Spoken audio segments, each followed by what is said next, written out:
नमस्कार साथियों। 22 जनवरी 2024 को करोड़ों लोगों की आस्था के केंद्र श्री राम जी के विग्रह को अयोध्या में बने भव्य श्री राम जी के मंदिर में स्थापित किया गया। लेकिन अयोध्या में उन्हीं के बर्थ प्लेस पर उनका मंदिर बनाना क्या इतना आसान था? चलिए जानते हैं स्टार्टिंग से अभी तक के कुछ घटनाक्रम के बारे में। जैसा कि आप लोग सब जानते हैं कि अयोध्या का इतिहास काफ़ी वैभवशाली रहा है। श्री राम के एक वंशज जिन्होंने महाभारत के युद्ध में कौरवों की तरफ से जंग लड़ी थी, वो अर्जुन के पुत्र अभिमन्यु द्वारा मार दिए जाते हैं। उनके मरने के बाद अयोध्या उजड़ सी गई थी, लेकिन प्रभु श्री राम का मंदिर अयोध्या में अपनी उसी जगह पर जर्जर हालत में मौजूद था।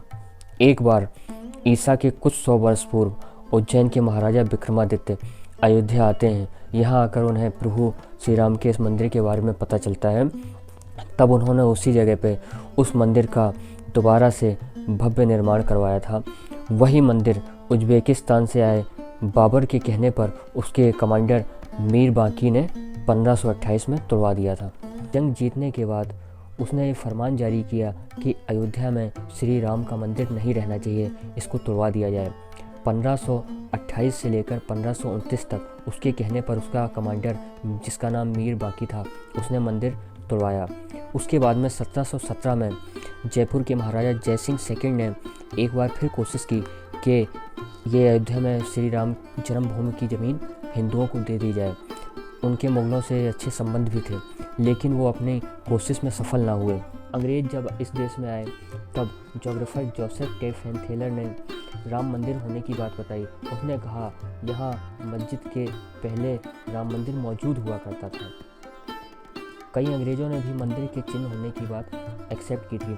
सन 1838 में मॉन्टेको मेरी मार्टिन ने रिपोर्ट पेश की, जिसमें बताया गया कि मस्जिद के जो पिलर हैं वो मंदिर से ही बनाए गए हैं। 23 दिसंबर 1949 को अचानक रात के समय एक घटना घटती है, जिसमें मस्जिद के अंदर से घंटे, घड़ियालों और पूजा पाठ की आवाज़ आने लगती है।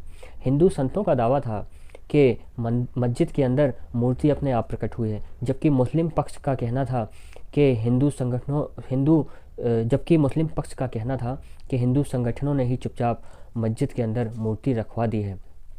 इस घटना के बाद दोनों पक्षों के हजारों लाखों लोग वहां इकट्ठे होने लगते हैं। धीरे धीरे ये बात तत्कालीन प्रधानमंत्री जवाहरलाल नेहरू के पास तक जाती है।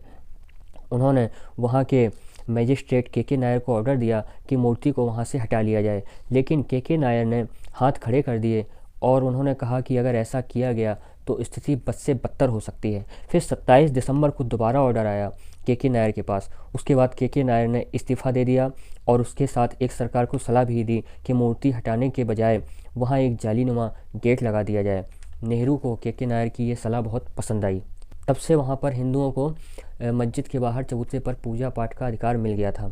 1986 में शाहबानो के केस के जजमेंट के बाद देश के मुस्लिम भड़क गए और उन्हें खुश करने के लिए तत्कालीन प्रधानमंत्री राजीव गांधी ने एक कानून बनाकर कोर्ट के जजमेंट को पलट दिया। इसके बाद देश का हिंदू समुदाय उनसे नाखुश हो गया। फिर हिंदुओं को खुश करने के लिए राजीव गांधी ने मस्जिद का ताला खुलवाकर पूजा अर्चना का अधिकार दे दिया। फिर 1989 में राजीव गांधी ने विश्व हिंदू परिषद को विवादित ढांचे के पास शिलान्यास करने की परमिशन दी।